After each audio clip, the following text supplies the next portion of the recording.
Eggs are quick, cheap, and easy, and if you don't have them in your fridge already, you probably should. Here are 5 easy ways to cook eggs perfectly every time. You don't need much for these first 2 preparations. All you need is a good non-stick skillet that doesn't have any scratches on it, a rubber spatula, some salt and pepper, and a good amount of butter. You want to use a non-stick skillet. Eggs are notoriously sticky because of all the protein and a lot of other stuff in there.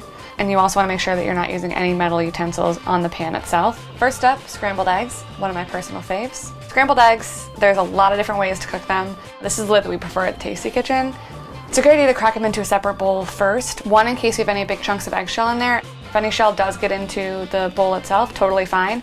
Take an eggshell that you just cracked and use that to go in and get the shell out. While it might seem easier to crack them into the pan and scramble them in there, it's not really a good even way to do it. You'll have some big chunks of egg white, some big chunks of egg yolk. Just trust me, it's an easy bowl to clean. Just throw them in a bowl first and scramble them in there.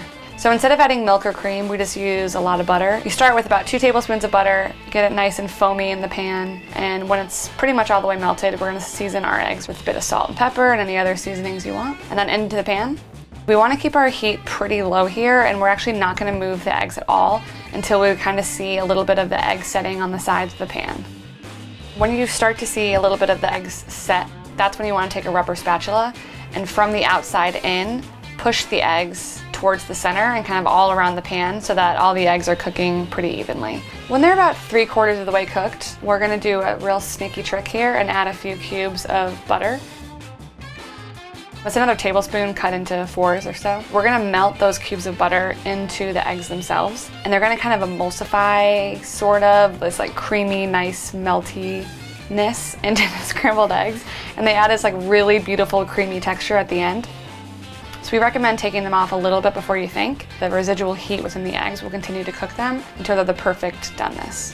I mean, it definitely takes an art and takes a little bit of time to get the scrambled egg right, but there's just something so good about it. It just kind of like hits all those salty, creamy, fatty notes for me, and I just really, really love having scrambled eggs.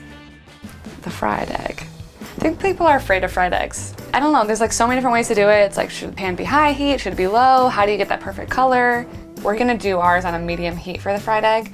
So add butter to the pan, add your egg into the butter. So you want it to be hot enough that the egg white is kind of setting when it goes in. Let it start cooking, and you wanna make sure that it's not so hot that the egg white itself is like going all over and boiling like crazy. Add just a few drops of water at this point and immediately cover with a lid. And that's gonna create a good amount of steam in the pan. So it's gonna help cook the egg white without being on such a high heat that the egg yolk will cook through as well. At that point, once it's cooked for a few minutes, you have the world's most picture-perfect egg. Really yellow, vibrant yolk. The white is cooked through. There's none of that weird, like, snotty bit that no one likes, like undercooked egg white. It just takes maybe a minute or 2 with that steam on top, and then you have a picture-perfect egg. I mean, you could Instagram that. There's a million things on the internet of like how to get the perfectly hard-boiled egg. We've tested a whole bunch, and this is our tried and true method to get your perfect boiled egg every time. You want to put them over medium-high heat because you want to bring them to a boil, but you want it to kind of happen slowly. So similar to potatoes, we're doing this because we want them to cook really evenly. We don't want the outside to cook before the inside can. Once it's at a rolling boil, you want to take it off the heat, cover, and set your timer. Between 4 and 16 minutes, depending on how you like your yolks cooked. And then once they're cooked to your liking, you want to immediately take the eggs out and put them into an ice bath.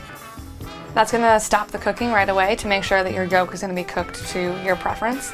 If you leave them in the hot water or just like take them out of the hot water and don't cool them down, then you'll get that like really weird, chalky, like grayish green yolk, which we don't want. And just as a visual, here are eggs cooked at all of these different times. You can see how much softer the yolk is at 4 minutes, whereas 16 it's completely cooked through. You can just cut them in halves or quarters, throw them right on top of the salad.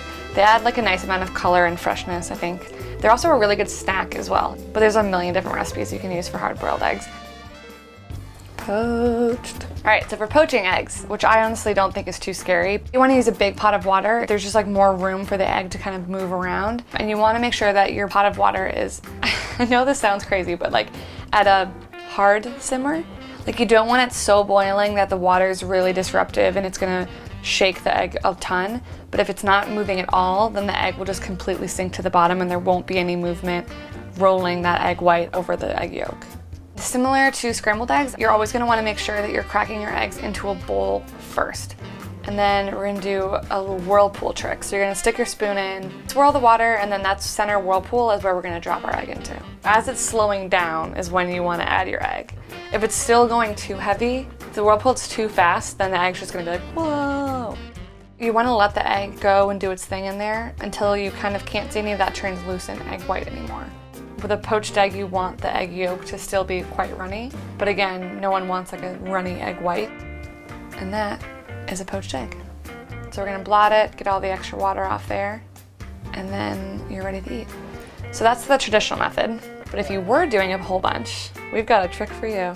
So instead of a big deep pot, we're just gonna use like a saute pan that has flat sides, like 3 or 4 inches deep, that you can put some of these heat-safe glass bowls and have them completely covered in water. And for this one, I can do like 3, maybe even 4 at a time, depending on how big your bowls are and how big your pot is. And then same deal, you want to crack your eggs into a separate dish.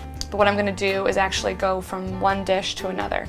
And what that bowl is going to do is it's going to keep the egg contained in that space. This is cool because you can get a nice rounded shape every time, but it's going to look a little bit different than your classic poached egg. If you're just doing this for your friends and family at home, I don't think anyone will mind. It'll still taste the same. It's easier for you to do a whole bunch of them. And then it's a little less intimidating way to approach poached eggs.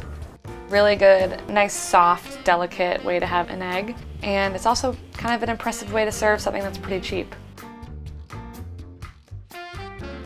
I love poached eggs. Yeah.